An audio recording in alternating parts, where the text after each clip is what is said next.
Uh, okay, good. So today is obviously the last day we're going to speak together before the election. The election is in just 2 days, and so I want to do two things today, and I'll be as clear as possible. Please ask your questions whenever you have them, including now if you've got general questions about the election. But the two things I want to do, and let me go ahead and load my slides to be ready to do it. The first is to give you an update on the election and where it seems to be going, but more importantly, what the fundamental dynamics are that we can see as we enter the home stretch. And obviously, we'll get together after the election and talk about what happened, and we'll have more data, more ability to determine not only what happened, but why it happened, presumably in the aftermath, especially of the exit polls and then the deeper analysis of the results. But having said all of that, today I'm just going to do some of that.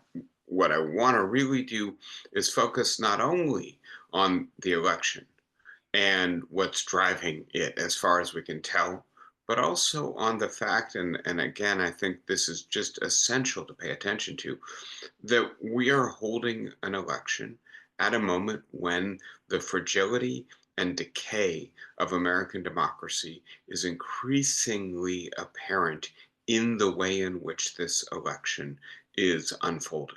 And so to remind ourselves of the stakes of this election, and not just this election, of the stakes of maintaining our form of government, our commitment to democracy, at a moment when a large portion of our fellow citizens are seeing their commitment, or are withholding, or diminishing their commitment to democracy, are increasingly attracted to maybe what I should call an alternative, more populist, even more authoritarian conception of democracy.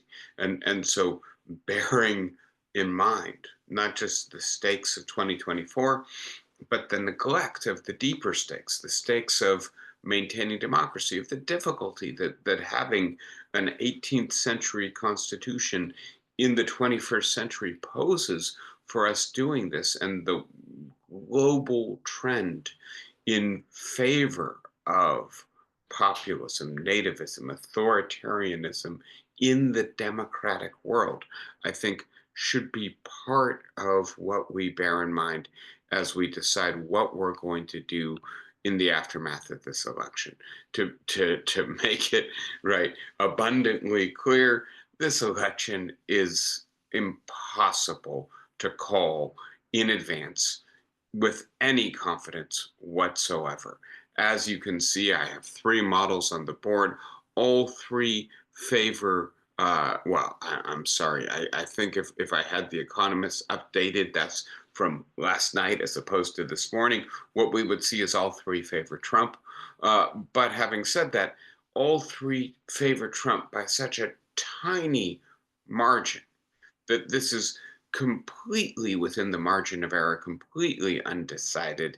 And as you can see, right, the ups and downs of this race since Biden left, since Kamala Harris came in, with, right, Harris rapidly overtaking Trump, Trump regaining the ground after the assassination attempt and his nominating convention, Harris regaining the ground and the lead after her performance in the debate against Donald Trump. Donald Trump slowly but surely moving ever so slightly back into the lead. And then in the last week, Harris really closing the gap. The most recent Times Siena poll, one of the best polls there is, released today, shows Harris up in Nevada, North Carolina, Wisconsin, Georgia, a tie in Pennsylvania and Michigan, and in the pretty far behind in Arizona. I'll be as clear as possible. If that's the result, that's probably a tiny, narrow Harris Oh, getting victory, that. Yeah. maybe two Oh, points. that's already Um, good. I'll make it. so I'm getting a little bit of background. I'm just going to go ahead and mute everyone. And whenever you want to ask a question, just hold your space bar down, hit that microphone icon. Please know I'm particularly today welcoming your questions, comments, concerns. But all of this to say, right, this race is, as far as we can tell, a complete dead heat. And again, I think that there is this incredible ambiguity in this election.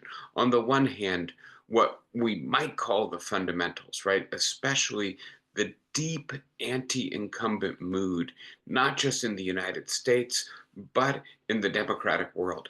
And a mood that I think reflects the growing mistrust and disappointment with not just incumbents but democratic institutions. So, right, if the ship of state is leaky and adrift, whoever is at the helm is not going to be very popular. And that seems to be where we are in the 21st century.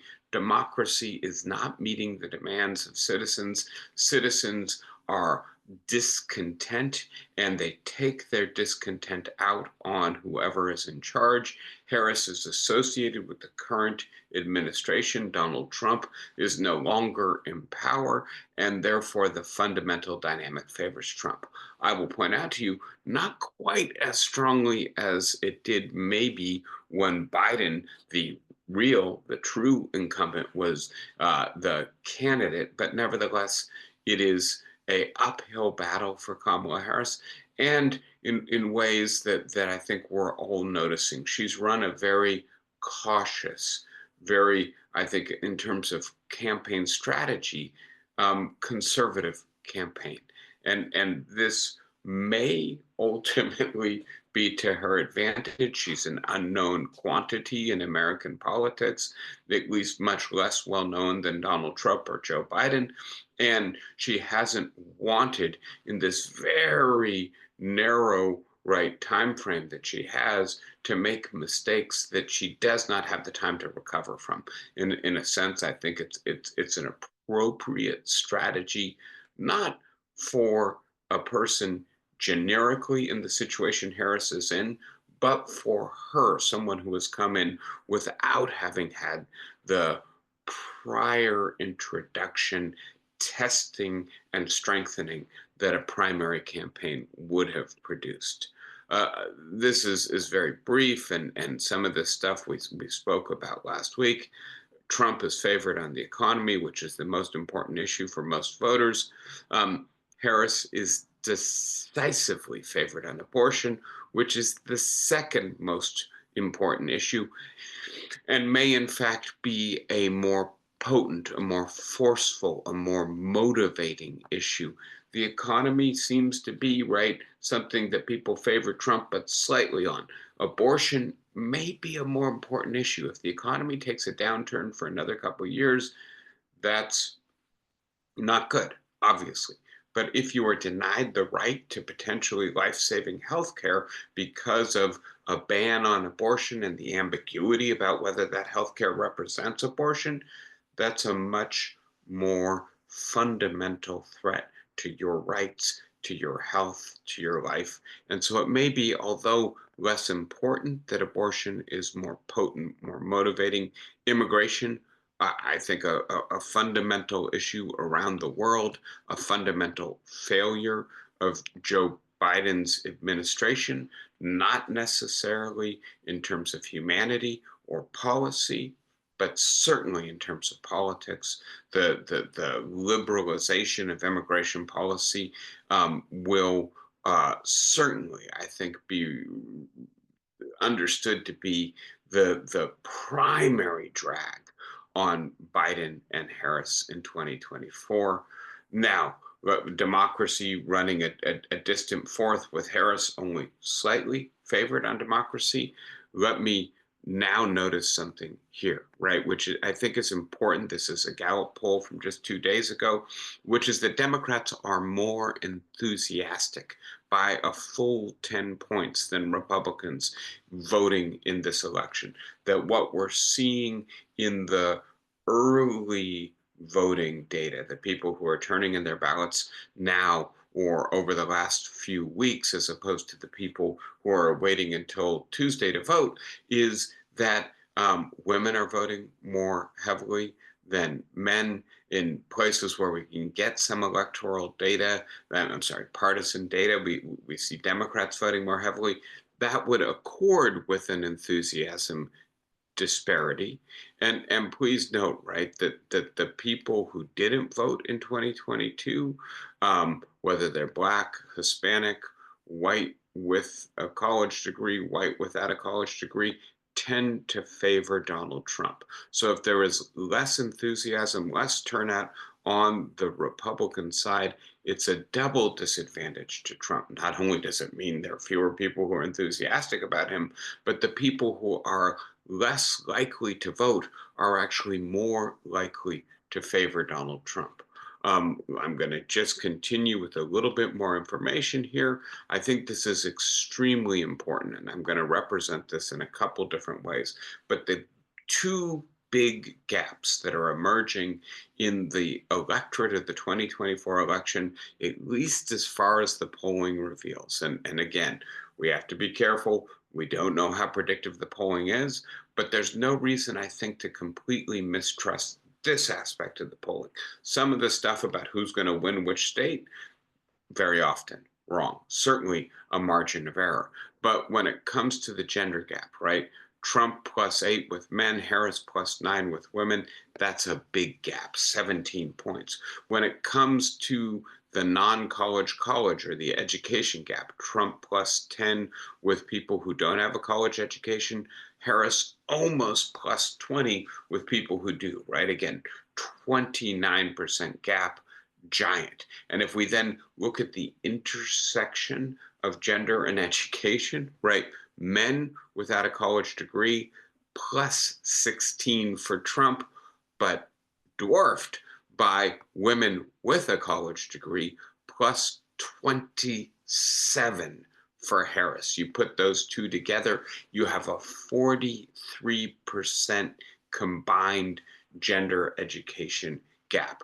That is stunning, right? That the electorate is not evenly divided between these two candidates. Depending on your gender and your education level, there is a huge disparity in who you favor. Another way to put this is that our gender identities, our educational identities, what that represents about our economic standing, have strongly aligned with our partisan identities. Again, looking at this just very briefly in one more way, this is a way of representing, right, over time, how these voters have moved. Non-college men are, right, actually voting in favor of the Democrats in 2008, 2012. When Trump comes on the scene, they move over to the Republican Party. If the current polling is accurate, right, they're going to almost double their support for Trump in 2024. Women, right, already favoring Barack Obama, obviously favoring Clinton. And interestingly, right, again, it will have to wait and see what the polling shows. And I say women, college educated women, whether they will in fact vote at the same level they voted for Clinton, right, or not. If they do, then we're going to be looking at over a 50-point gap. Again, just very quickly, Harris coming into this campaign moved all of these categories in favor of the Democrats, all of these issues to do with women and especially abortion in the post-Dobbs world. I want to focus just for a moment on what I think fundamentally explains the growing gender and education gaps in the electorate. And to do so, I want you to look for a moment at what has happened to white men without a college degree in terms of their income relative to women of various racial categories with a college degree, right? And it's that relative change. It would be, I think, bad enough if we had white men without a college degree who were earning about 10% above the average income of Americans in 1980 and earning more than basically every category of women with college degrees, right? So there was clearly a sense that this was a status that was valued in terms of one of the most important metrics of value that a society has. How much do we pay you for your work? 1980 is the beginning of the end of the American industrial economy, the beginning of the transformation into a post industrial, information based, financialized global economy. And these are conditions then that value education more than strength. And physical strength is what I mean there, which is very important to industrial labor. And so, as you can see, right, big inflection points, especially in the 1990s, beginning already in the 1980s, where very quickly Asian and white women who have a college degree start earning more than white men without one, and then Black and Hispanic women as well.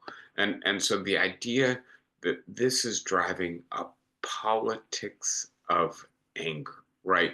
Not just about loss of income, also about loss of economic hope, the hope for prosperity or even security, but also about relative status and standing.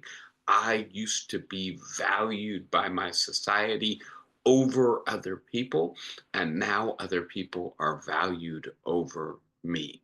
Please note again, geographically concentrated. States that have a higher concentration of industrial manufacturing jobs, who have a less educated workforce, or who have fewer jobs in the fields that attract educated workers, eds and meds, to take an example, right, have seen their right income decline relative to the national average. States with higher concentrations of educated workforce, jobs that demand education, have seen their incomes grow. And of course, these states are the swing states, right? These are the states that will no doubt define the outcome of this election. And please note, right, that there is a clear correlation between these developments and anti-immigrant politics and what I'm going to call mainly sublimated misogyny. Maybe that's too strong, right?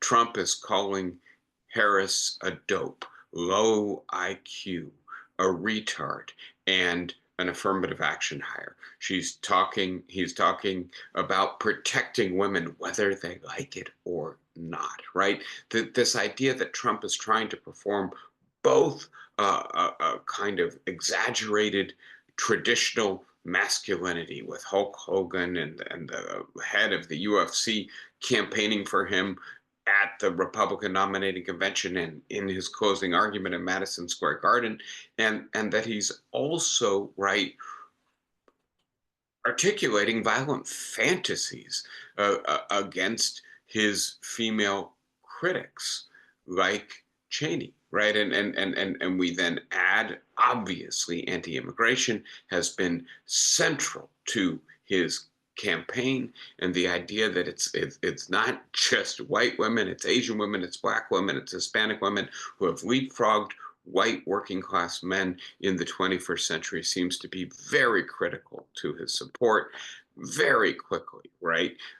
In the 21st century, especially really in the last 4 years, our economy has been incredibly regressive.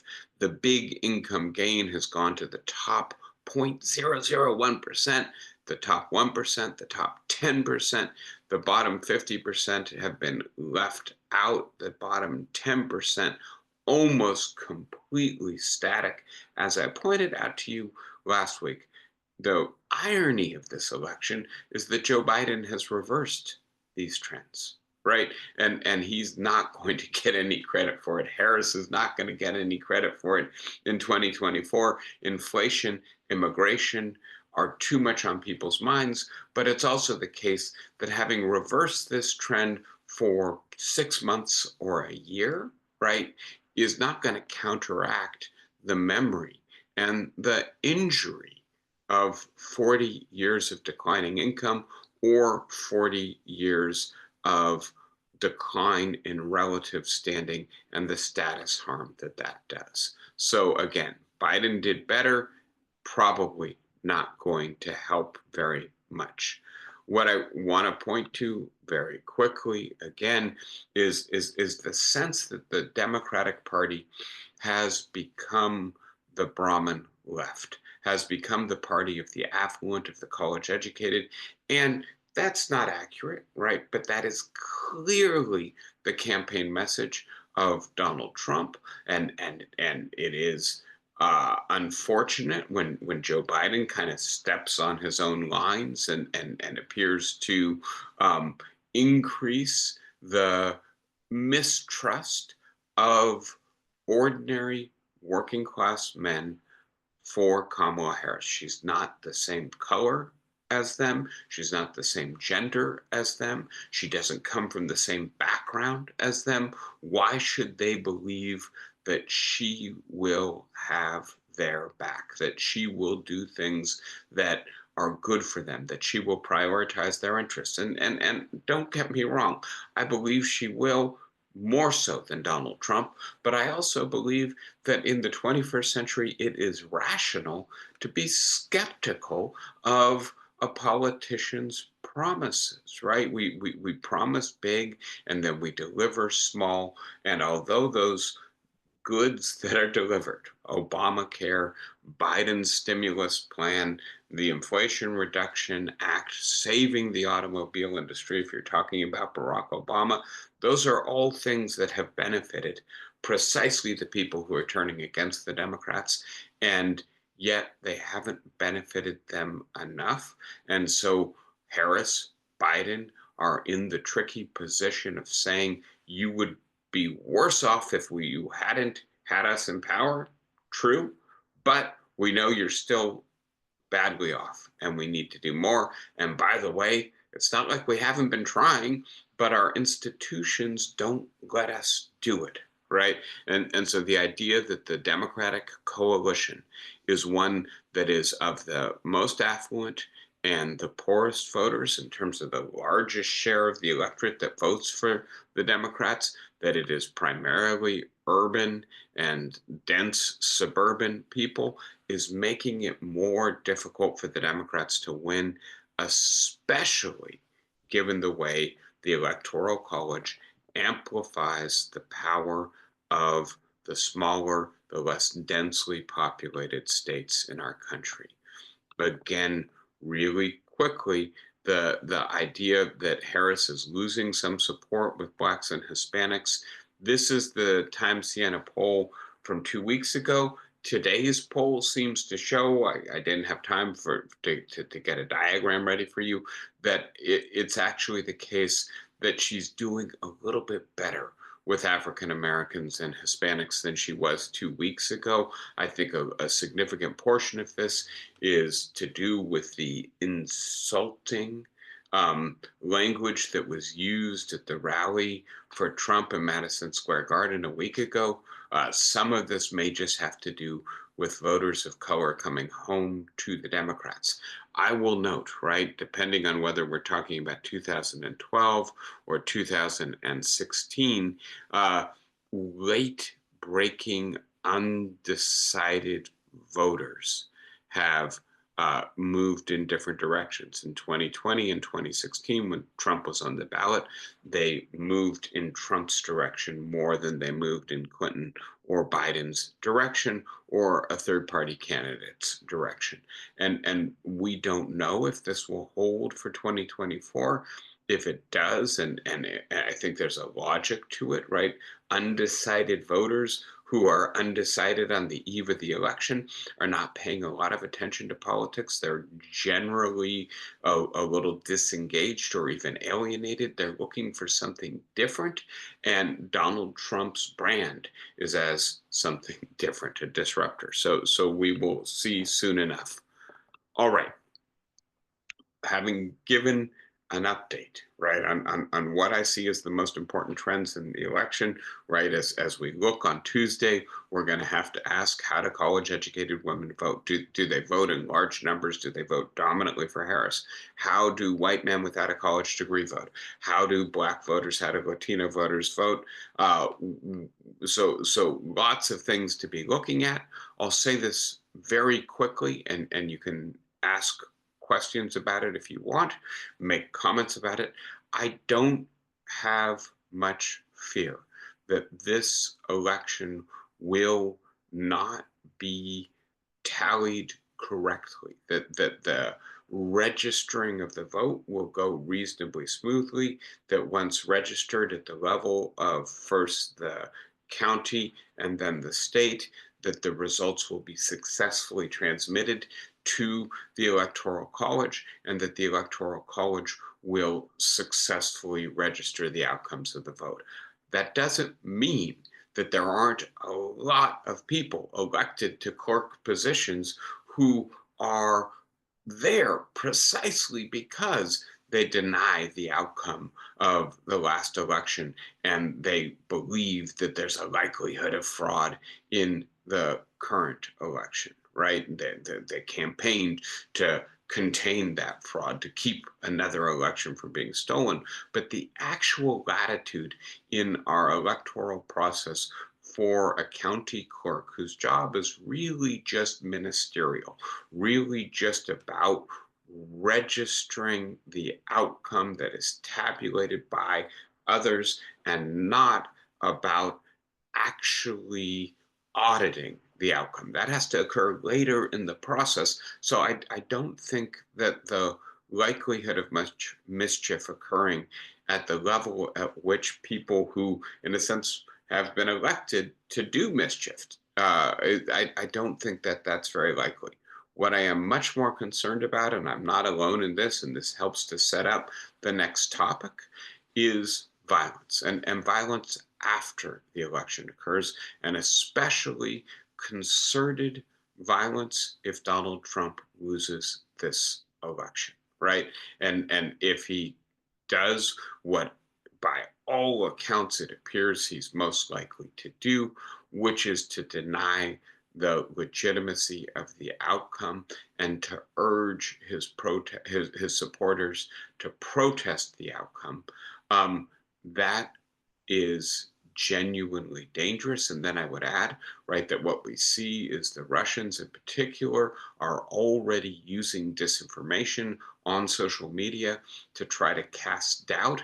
And please note, especially Twitter, or the right platform formerly known as Twitter, X now, is rife with this stuff, and in part because its owner, Elon Musk, took down all of the guardrails, all of the filters, all of the content moderators, literally fired them. The first thing he did when he took over that platform, and has been regularly circulating disinformation, amplifying it in his own feed, right? And he has a reach of hundreds of millions when he puts something out there. And probably, I have to say, it's a black box. I don't know. But I would be very surprised if Musk is not using his ownership of Twitter to tinker with the algorithm in order to make sure this stuff has maximum reach. And I don't know what's going on with Elon Musk. That the theory that he's been Twitter poisoned, quote unquote, that he's just a different person over the last few years because he spends too much time on social media, and social media has transformed him into a different kind of person. But I would add, right, obviously the idea of being powerful within a Trump administration is very attractive to a man who does billions of dollars of business per year contracting with the federal government. And then let me offer a third theory. I don't know, but Musk may look at failed democracies around the world and see them as places where oligarchs in particular do very well. The wealthiest people are much better at translating their wealth into political power, at using political power to further augment their wealth in places like Russia and Hungary. And if the United States starts to weaken as a democracy, let me be as clear as possible. I don't think we're moving in the direction of Hungary and Russia in a few months if Trump wins. But I do think, and I've got on the board the extensive literature on this topic that I'll be referring to for the second half of today's lecture, that democracy is significantly weakened in the United States in the 21st century. And the idea that we are in the middle of an election in which one of the two candidates is seeking to further undermine our democracy, and that candidate is supported by roughly half of the population of the United States, is a sobering fact to reflect on. So that's where I want to spend the second half of what I have to say to you today. And I will just point out to you, right, this literature is rich, it is alarming, it is persuasive. Democracy is dying, decaying, mutating. Its central institutions appear to be rotting or in decline, right? And when I pose this as a question, I think in a sense these are not mutually exclusive options. One of the reasons I have Nadia Urbanati of Columbia University's work on the board is because she has, I think, the quite provocative thesis that really democracy is mutating in a populist direction, that the populists understand what they're doing as still democratic, but no longer liberal democratic, right? And so Viktor Orban calls himself an illiberal democracy or democrat. And the idea that we need to get rid of the checks on strong executive power, whether that's courts that are independent or a free press or the niceties of checks and balances and procedures, because the 21st century demands the conditions are too dangerous not to have a strong, authoritative leader in the executive branch really running the government as a whole. That may be an alternative theory of democracy as opposed to just democracy dying, but it's a very different kind of democracy. Please note that the European Union just passed a resolution saying Hungary is no longer a democracy, right? And so I think from the point of view of the long tradition of American democracy, if this is a mutation, it is a mutation that changes the identity of our political system in a way that is very threatening to checks and balances, the rule of law, the protection of minority rights. And don't get me wrong, Trump is popular precisely because he is menacing to that tradition, to those institutions, to those safeguards and guardrails. I want to suggest, as we go further, a diagram that is central to my own work in democratic political theory that I've shared before, but not for a while, but that democracy in the 21st century does not occur in a hospitable environment. We see this economically. Our economy in the 21st century tends to produce levels of inequality that are incompatible with democracy, unlike maybe the 18th century economy that produced greater equality and a sense that we're all equal. In the 21st century, our economy produces this deep status insecurity for half of the population because they are seeing their security eroded and replaced with precariousness because they no longer feel that there's a path to prosperity or a recognition of their equal worth on the part of the society. Again, in that metric that matters so much, what your income is, what your path to wealth is. We add that the media has become increasingly an avenue for producing and amplifying disinformation, for fracturing us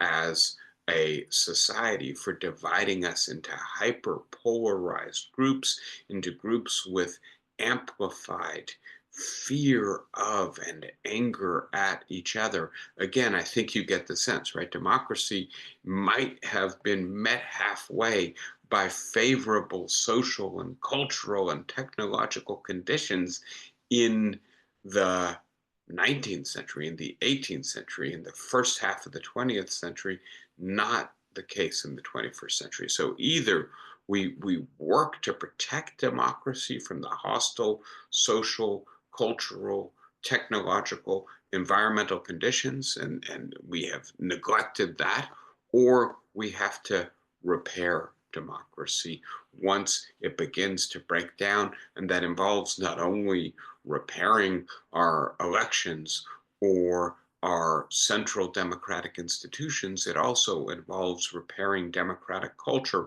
repairing the economy to make it more favorable for or supportive of democracy, repairing our media system.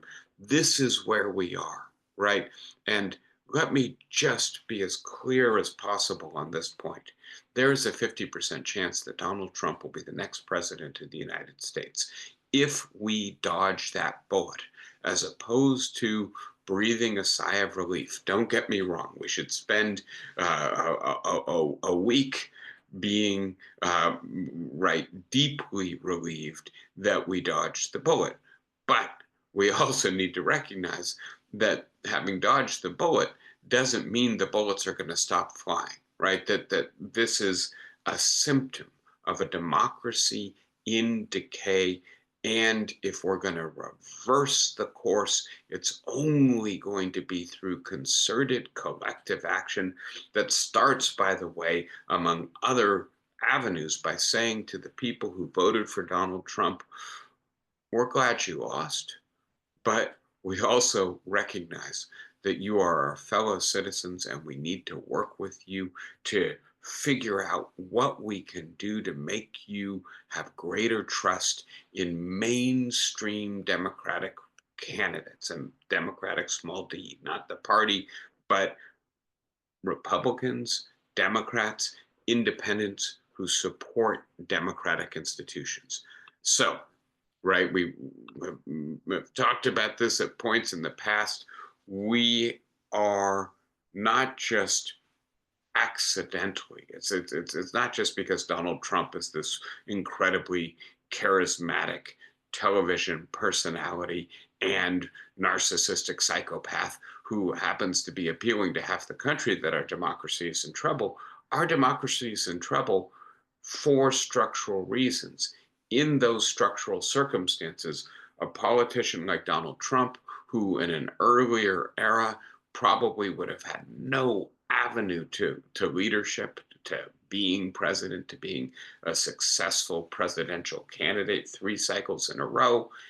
Given all of this, Trump and other politicians who are in his mold will continue to rise, will continue to be popular until we figure out what to do about the rate of cultural change and how to make it less threatening to our fellow citizens, how to prevent rapid dislocating economic change of the kind that I was just showing you is occurring with the white working class, especially. Rapid and disruptive technological change and rapid demographic change.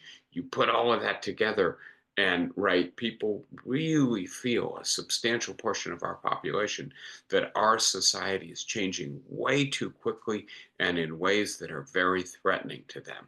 The decline in responsive organizations that allow people to articulate their interests and make their interests count in our politics, the elite capture and unresponsiveness of democratic institutions, the populist anti institutional drift of the Republican Party, the restructuring of the public sphere by social and digital media, and then the resurfacing of nativist populist politics.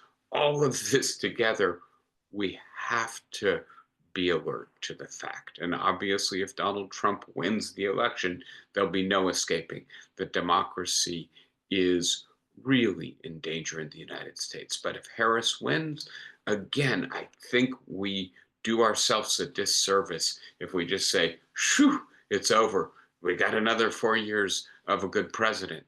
We have to say the stuff that's driving the Republican Party in the direction of authoritarianism will continue unless and until we figure out what to do about it. When we think about the central pillars of democracy, right? The media and the way it structures the public sphere. Jürgen Habermas has written extensively about this.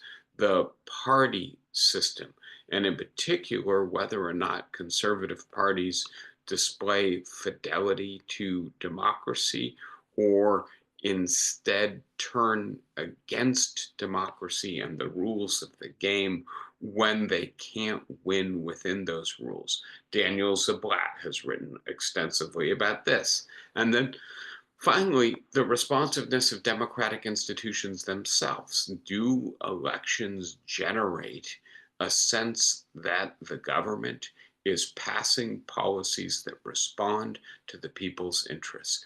And in the United States, not only do we not have that sense, it's because it's not happening, right? Benjamin Page and Martin Gillens have written extensively about the fact that average citizens' preferences, when they conflict with the economic elites or with organized interest groups, basically have no impact to move the needle on what kind of law, what kind of policy we will have.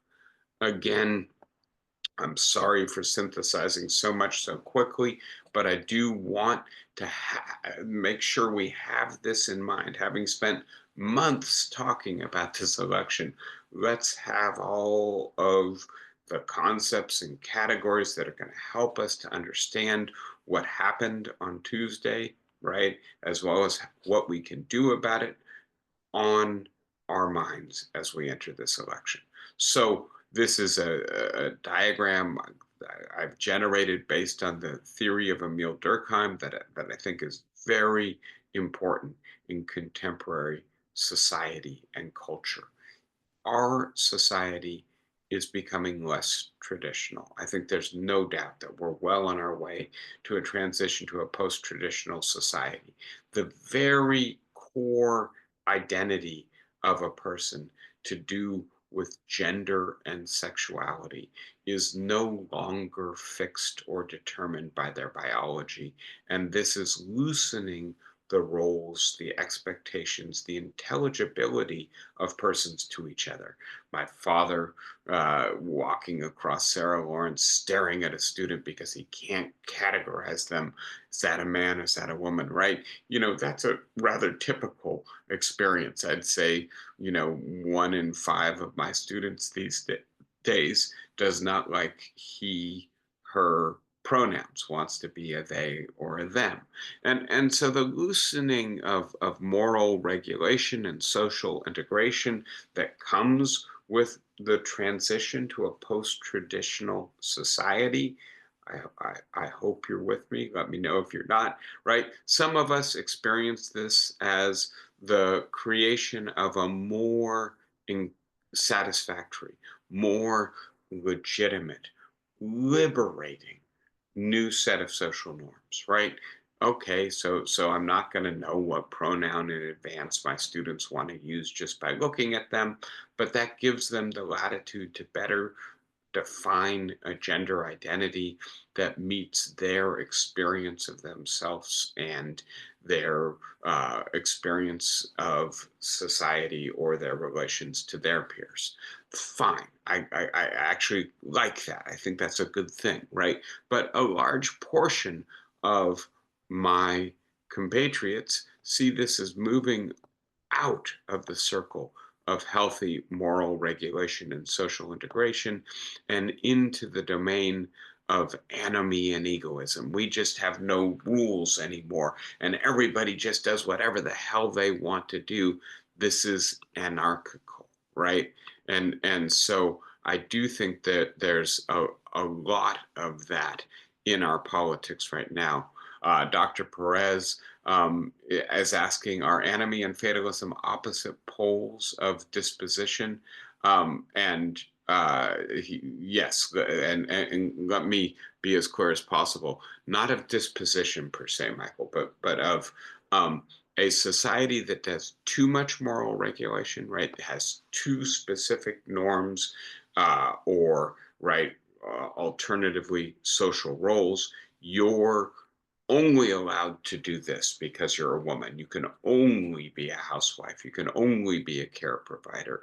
The idea we just saw recently a ballet presenting like water for chocolate. Is that what it's called? Yeah, I think so.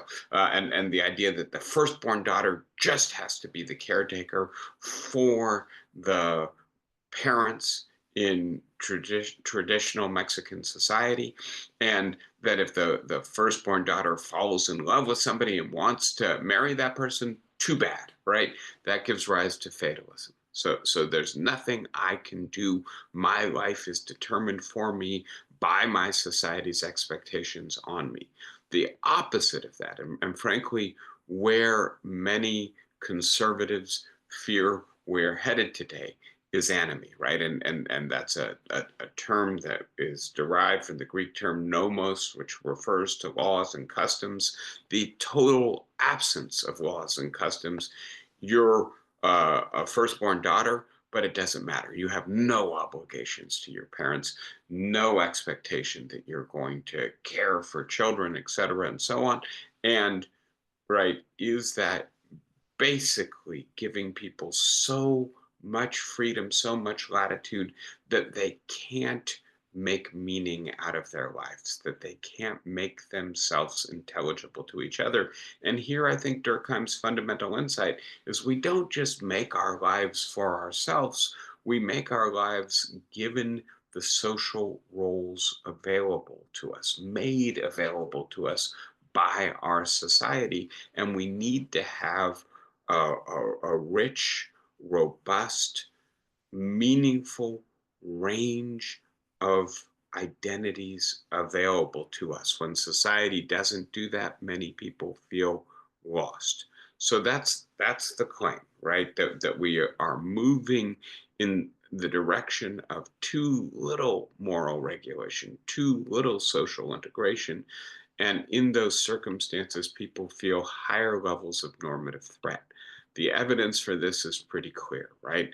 Christianity is declining as the majority religion of our society. The majority of Americans change their denomination at least once in their life. That is to say, the religion of our parents is less authoritative for us than it has been in the past, right? 1 in 4 parents are unmarried, right? Again, the family seems to be losing its hold as a social institution. A large portion of younger adults are non binary.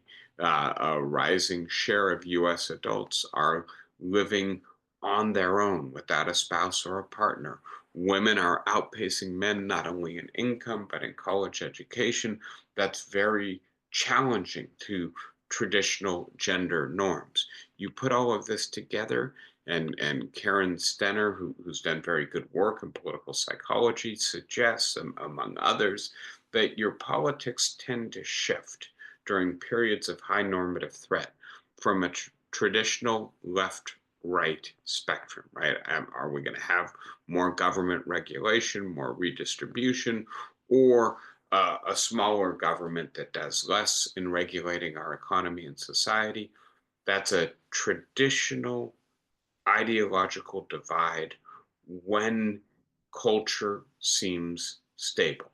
When culture is experienced by many as shifting so quickly that it produces normative threat, that people feel anomie, people feel too much permission, egoism to do whatever the hell they want.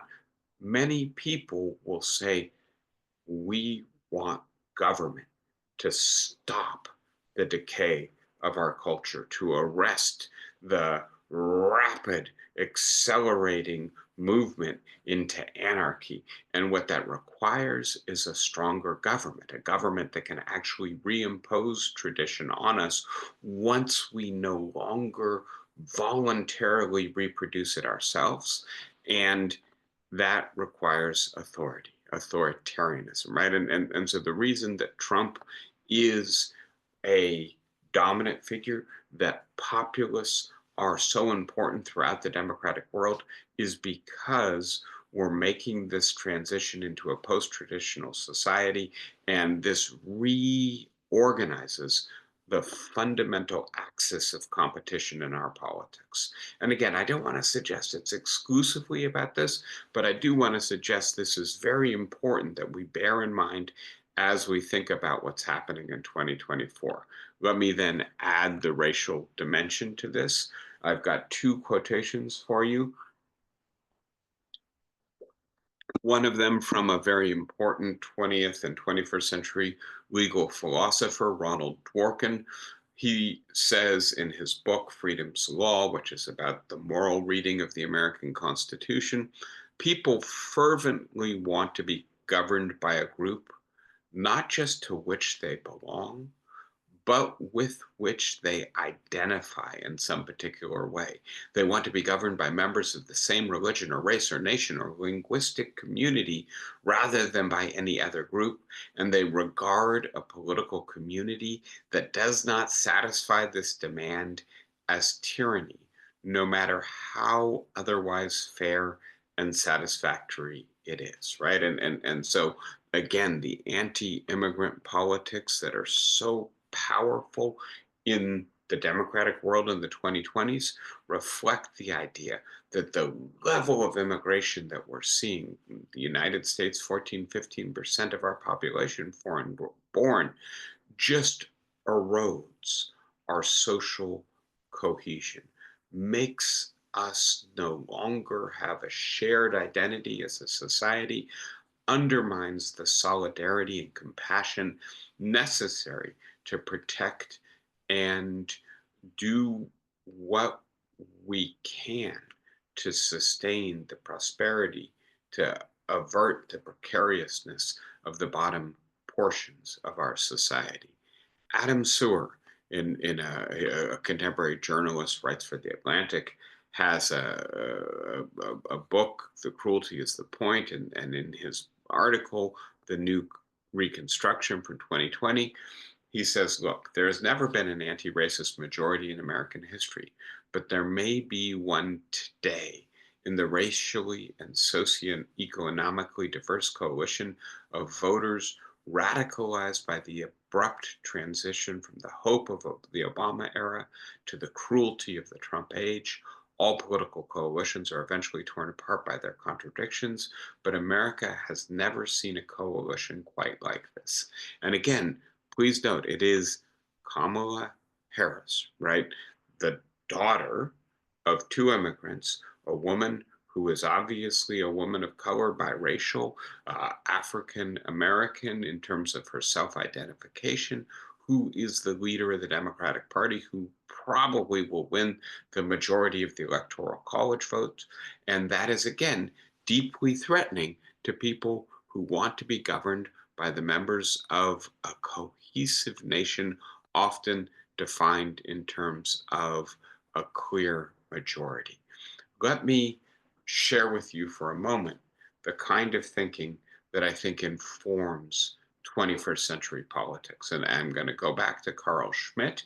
Some of you may be aware of him as a uh, 20th century German legal theorist. Among other things, he articulated the implicit political theory of Nazism in a way that did a great deal to legitimize Adolf Hitler's rise and consolidation of power. I think I'll read only the first portion of this quote, but the idea that what's fundamental to politics is saying who we are, who the people is.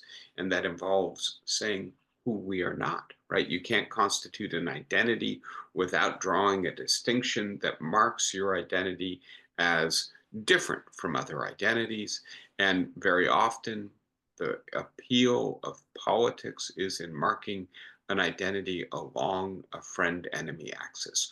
We care about each other. They are not part of our group, and maybe they even threaten our group. So Schmidt said the following in the early 1920s: the political enemy need not be morally evil or aesthetically ugly. He need not appear as an economic competitor, and it may even be advantageous to engage with him in his business transactions. But he is nevertheless the other, the stranger, and it is sufficient for his nature that he is in a specially intense way, existentially something different and alien, so that in the extreme case, conflicts with him are possible.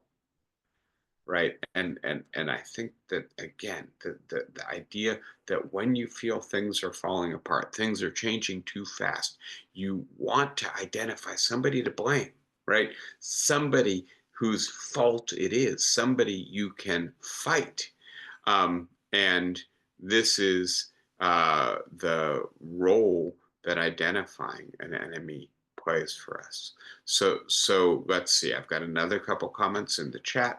I think this is from Sophia. Yes, it's predestined, but you may control which way you want to meet it. And so I think Sophia is referring to the idea that we're going into a post-traditional society, that there's no way out of that. Correct me if I'm wrong, Sophia. And the question is whether we welcome that or whether we try to resist that by reimposing tradition on each other. Michael is asking, was Obama's election a fluke?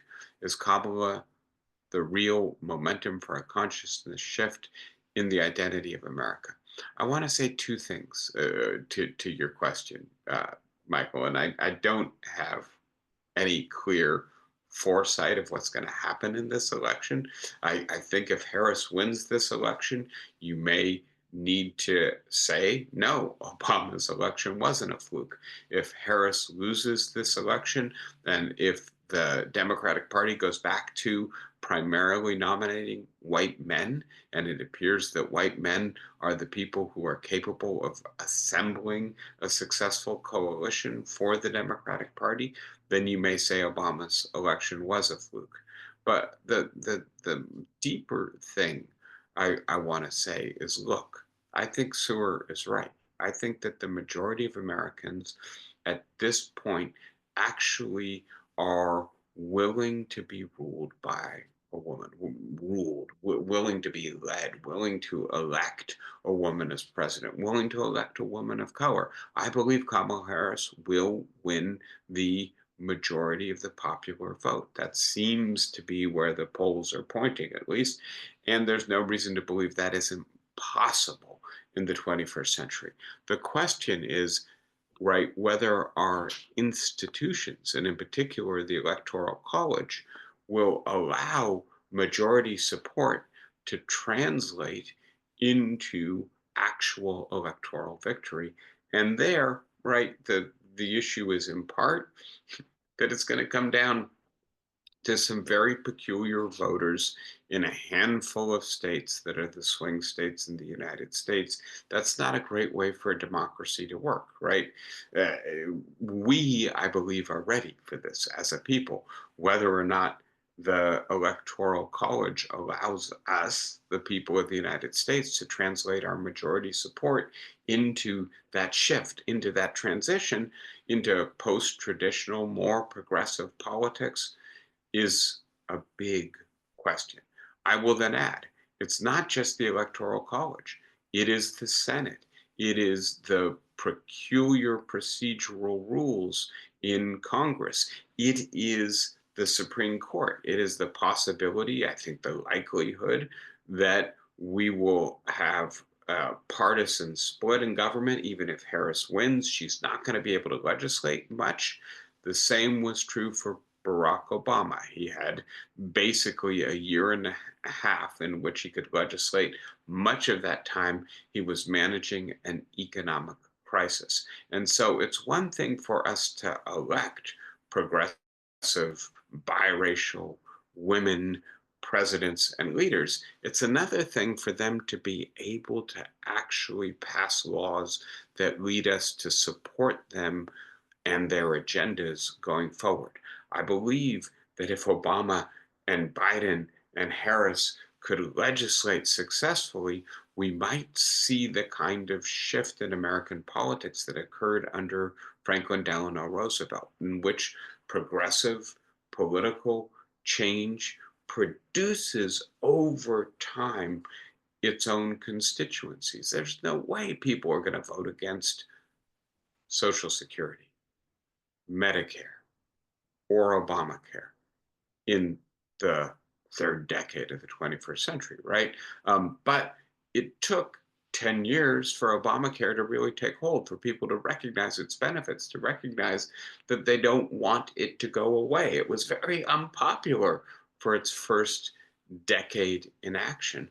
And part of the problem is, right, if Donald Trump is elected, he will dismantle what Joe Biden has done, and we won't have time to appreciate the benefits of various initiatives that Biden has passed and the shift in the constituency that successful redistributive progressive legislation produces will not take hold. Very quickly, I know I'm running out of time. This is the last discussion we'll have before the election. Let me just add, right, that Trump is riding a wave, a global wave of populism. Please note there's some signs that it's cresting or even weakening. That the fact that the Indian population did not give Modi and his BJP party as strong a majority as they've had in the past. The fact that the coalition of liberal parties in Poland have been able to restore some of the institutions of liberal democracy, I think that's very important, right? But generally speaking, right, the idea that there's only one right way to be an American, a Hungarian, a Russian, that either you're with the leader or you're an enemy of the people. Please note that rhetoric, the idea that the majority party in the United States is the enemy of the people is deeply troubling coming from Donald Trump, but it is also deeply representative of this populist shift. Donald Trump is an instinctive populist authoritarian, and this form of government is rising throughout the democratic world and increasingly taking hold in democracies, causing them to decline. One of our two main political parties has been reconstituted as a populist party. The idea that there's this vast wave of immigration, that it's transforming our society, that this is a transformation that was already taking place, is deeply threatening to many people, pushing them in this direction. The economic inequality of the 21st century economy and the sense of vulnerability that it's creating, the fact that our political institutions are so paralyzed, we end up turning to central banks to make economic policy, and central banks have very limited toolkits available to them. Their tools tend to exacerbate inequality when they manage inflation or manage an economic recession. All of this, again, is giving rise to this realignment.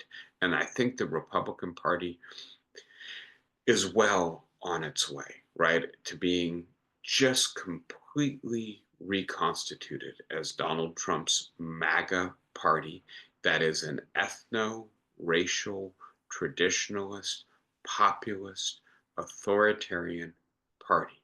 And the evidence of this seems particularly clear in the unwillingness to accept unfavorable election results. If you don't win by the rules of the game, don't accept your loss, attack the rules, right? And those rules are the rules that sustain democracy, whether Harris wins or Trump wins. We are in for a rough period in democracy. I'm sorry to say, but I really think that the Republican Party is going to continue to move in this direction for the foreseeable future, hopefully without the leadership of Donald Trump, hopefully after he suffers another electoral loss. But the factors that push our politics in this direction are not just to do with Trump. He is the symptom, not the disease. If we want to address the underlying causes of democratic decline in the United States, we can't just celebrate a Harris victory. We have to get clear about the root of the problem and begin addressing it. Why don't I stop there for today? I'm obviously very animated about this, very concerned about this. I think it's entirely possible that we're about to start a very difficult era in American politics if Donald Trump is elected. I also think if Donald Trump loses, we may be in for a lot of efforts to overturn the election results, a lot of violence, a lot of disinformation. And even if we manage to, as I think we will, uh, ultimately survive that and have another peaceful transfer of power, that's not going to stop the movement of American politics in this direction. All right. The challenge is to us. It is to figure out what we can do to restore the credibility of democracy in the 21st century, to build institutions, but also social, cultural, technological circumstances that help democracy to succeed better than it is succeeding now. I will stop there. Any thoughts, questions, concerns before we call it a day? Dr. Perez has questions, or is it just a comment? So I tried to Okay. answer Dr. Perez's most recent question, I think already from the chat. Michael, did you have another question? He's also rounding, I think.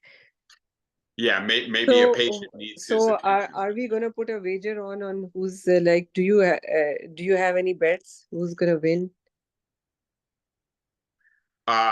Would So you put a bet on? yeah, if I were betting, I would definitely bet for Harris. And the reason I would bet for Harris is not because I have some strong sense that she's going to win, but because a whole bunch of people, a whole bunch of rich people have bet a lot for Trump. And that's tilting the betting market in Trump's favor. As far as we can tell, it's probably somebody like Elon Musk or one of the Mercers or a Koch who's trying to create the conditions to say this election was stolen. The betting markets were so clearly in favor of Donald Trump, hoping maybe that even influences the polling, right? And so yes, if it were just a simple proposition, who should you bet on? I would bet on Harris because the odds, if she's got a 50% chance of winning the election, according to the polls, and the odds say she's a 2-to-1 underdog, take those odds. But that's not a prediction that she's going to win the election. I don't have a prediction. I think it's too close to call. Well, I guess we all wish her all the best, and let's see whether it's right or left. They still the wings of the same bird, so hopefully Yes, they'll let and it by the fly. way, she has improved her chances slightly, at least over the last week. So hoping for the best. All right, everybody. Good being with you. I'll be thinking about you on Tuesday. We will get back together in a week or two. I think we got to set our schedule again to begin to discuss the outcomes, to analyze what happened, and to think more precisely about what we're speculating about today. What are the implications of the 2024 election for the health of American democracy going forward?